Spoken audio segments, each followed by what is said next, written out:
God is the cause of all things, which are in him. Benedictus Spinoza, 1632–1677. Like most philosophies of the 17th century, Spinoza's philosophical system has the notion of substance at its heart. This concept can be traced back to Aristotle, who asked what is it about an object that stays the same when it undergoes change. Wax, for example, can melt and change its shape, size, color, smell, and texture, and yet still remain wax, prompting the question, what are we referring to when we speak of the wax? Since it can change in every way that we can perceive, the wax must also be something beyond its perceptible properties, and for Aristotle this unchanging thing is the wax's substance.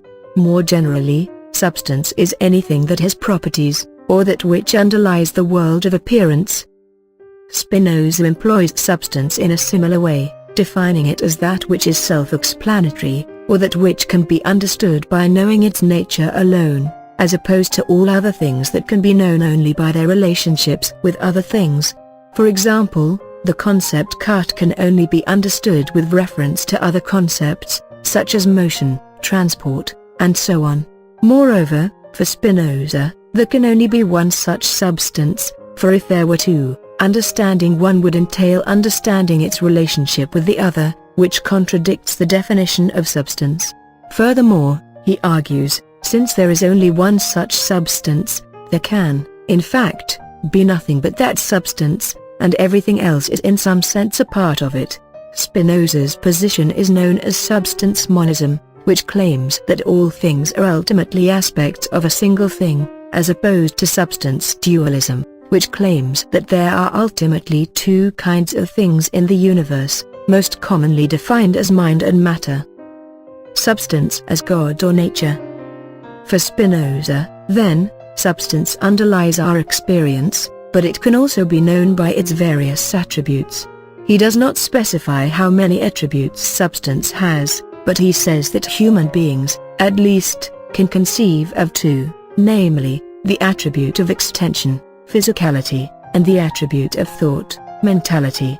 For this reason, Spinoza is also known as an attribute dualist, and he claims that these two attributes cannot be explained by each other, and so must be included in any complete account of the world.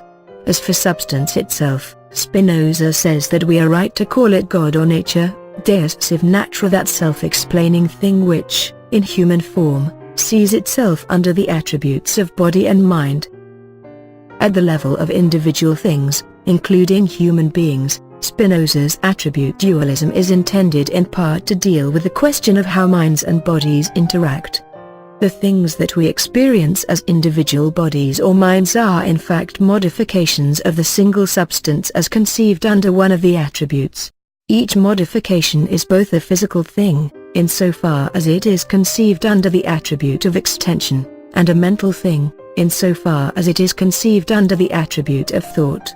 In particular, a human mind is a modification of substance conceived under the attribute of thought, and the human brain is the same modification of substance conceived under the attribute of extension. In this way, Spinoza avoids any question about the interaction between mind and body. There is no interaction, only a one-to-one correspondence. However, Spinoza's theory commits him to the view that it is not only human beings that are minds as well as bodies, but everything else too. Tables, rocks, trees, all of these are modifications of the one substance under the attributes of thought and extension. So, they are all both physical and mental things, although their mentality is very simple and they are not what we should call minds. This aspect of Spinoza's theory is difficult for many people either to accept or to understand. The world is God. Spinoza's theory, which he explains fully in Ethics, is often referred to as a form of pantheism, the belief that God is the world, and that the world is God.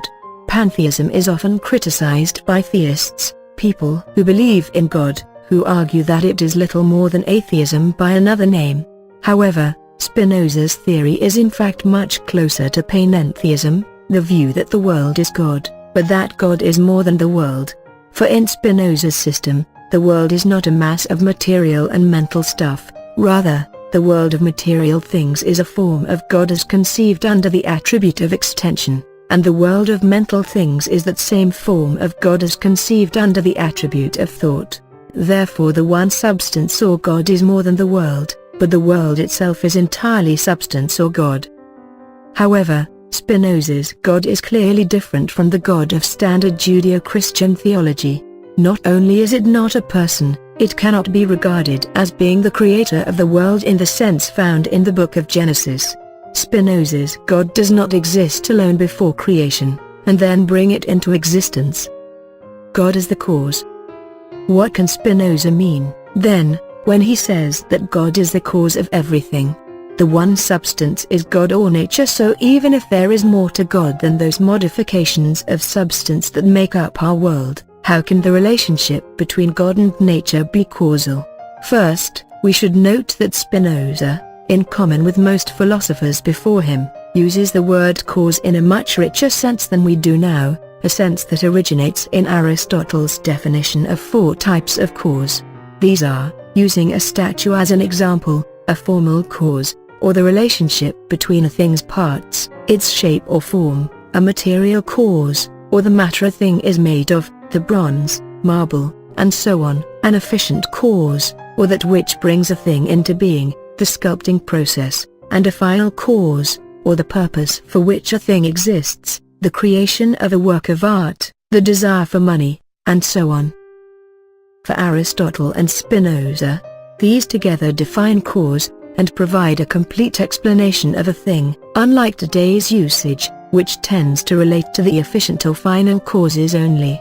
Therefore, when Spinoza speaks of God or substance being self-caused, he means that it is self-explanatory, rather than that it is simply self-generating. When he talks of God being the cause of all things, he means that all things find their explanation in God. God, therefore, is not what Spinoza calls a transitive cause of the world, something external that brings the world into being. Rather, God is the imminent cause of the world.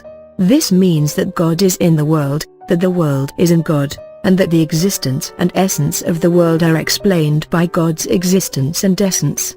For Spinoza, to fully appreciate this fact is to attain the highest state of freedom and salvation possible, a state he calls blessedness. Benedictus Spinoza. Benedictus, or Baruch, Spinoza was born in Amsterdam, the Netherlands, in 1632. At the age of 23 he was excommunicated by the synagogue of Portuguese Jews in Amsterdam, who probably wished to distance themselves from Spinoza's teachings. Spinoza's Theological-Political treatise was later attacked by Christian theologians and banned in 1674, a fate that had already befallen the work of the French philosopher René Descartes. The furore caused him to withhold publication of his greatest work, the Ethics, until after his death.